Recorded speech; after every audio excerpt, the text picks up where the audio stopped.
We've already posted a couple of videos talking about Vietnamese coriander, but today I wanted to post another video talking about this really special variety. Simply because we've had so many comments and messages about Vietnamese coriander, and I absolutely love it. This is one of my favourite varieties, and I really wanted to introduce you to this variety today. So let's get right into it. What is Vietnamese coriander?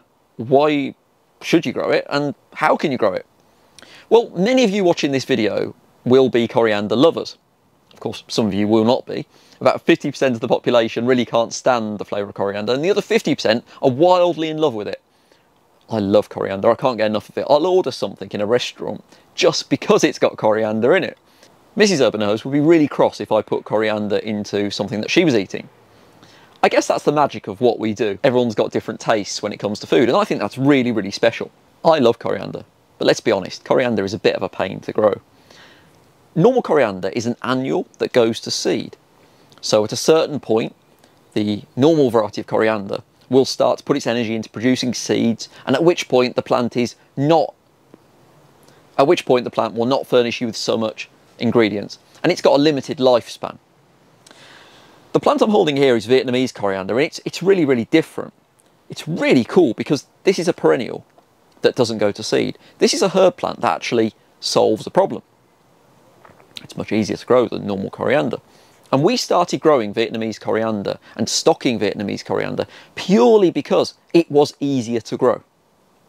I guess you could say it was a marriage of convenience. But somewhere along the way, I fell massively in love with this variety. The flavour is coriander-esque.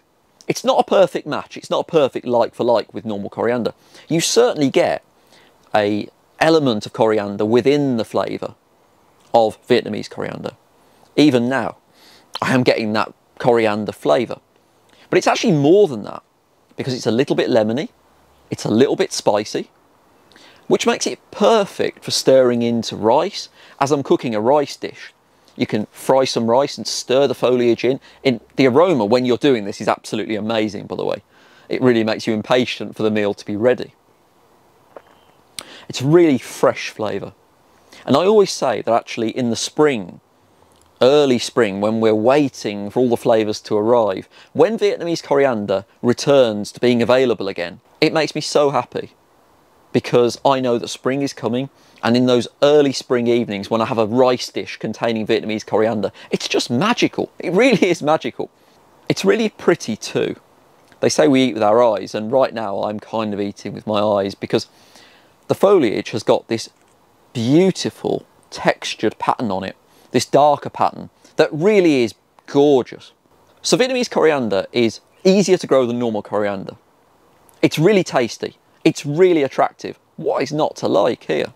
I say Vietnamese coriander is easier to grow. Well, how are you going to go about growing it? Well, all the advice that I give on this channel is from the perspective of growing here in the UK. So it might be a little bit different based on where you are in the world. Maybe you can let me know in the comments where you are and if you're growing Vietnamese coriander. In countries with a warmer climate, you're going to find that this variety grows really enthusiastic, almost like a weed. Friends in Australia have told me that this will take over a raised bed there very easily. It will grow rapidly, and it is kind of a menace.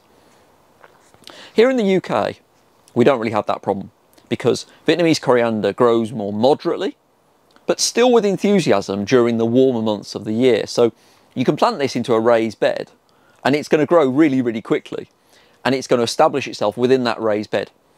However, when you get to the winter time, you're going to want to take some steps to protect the plant. So we move the Vietnamese coriander that we have in a container into a sheltered spot, a very sheltered spot. And that will give it a chance of making it through the winter. If we have a mild winter, we've managed to overwinter it outside. And if we have a severely cold winter, then the plant will not make it in the outside position.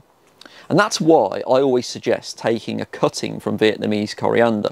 Just cut it underneath the leaf node and put that cutting into some compost in a pot on the windowsill, and it will root so easily. A question that I've been asked in the comments quite a lot is whether or not you need to root it in water. You can do, but I don't think it's necessary because this roots itself so enthusiastically and so easily. And the roots that this puts on in compost will be much stronger, and it will save you a job when you actually come to transplant it yet again. In essence, I'm encouraging you to have an insurance policy ticking along on the windowsill just in case we have a really, really bad winter. You're going to want to plant Vietnamese coriander in a container, especially if growing in the UK, so you can move it into that sheltered spot and plant it in a full sun or partial shade position. When I say partial shade, it's just good to plant it in a spot that gets a couple of hours of sunshine a day. And it's worth also saying that many varieties of herb plant are going to ask for free draining conditions. Vietnamese coriander is really not one of those. It's going to be a bit more thirsty, and it's going to want to enjoy slightly more damp conditions. So planting this in a container with a more moisture retentive growing medium would be a good idea.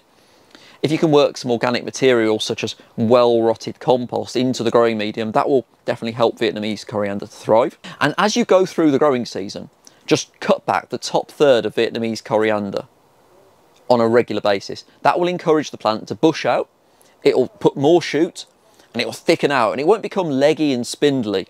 You'll have loads of beautiful, positive, healthy growth that you can use to put into rice dishes or curries. And I think you're going to love this as much as I do. I'm not sure, I love this quite a lot. I love it when flavour is attractive and tasty, and Vietnamese coriander is both. If you could do me a favour, drop me a comment in the comment section below. Where are you watching this video in the world, and wherever you are, have you met Vietnamese coriander before? I think there's a lot of countries where Vietnamese coriander is going to be a lot more common than here in the UK. Here it's really special, and I love sharing these special varieties of foodie herb plants with you guys. Give me a thumbs up on this video if you enjoyed watching, and until next time, I'm Andy from Urban Herbs. See you later.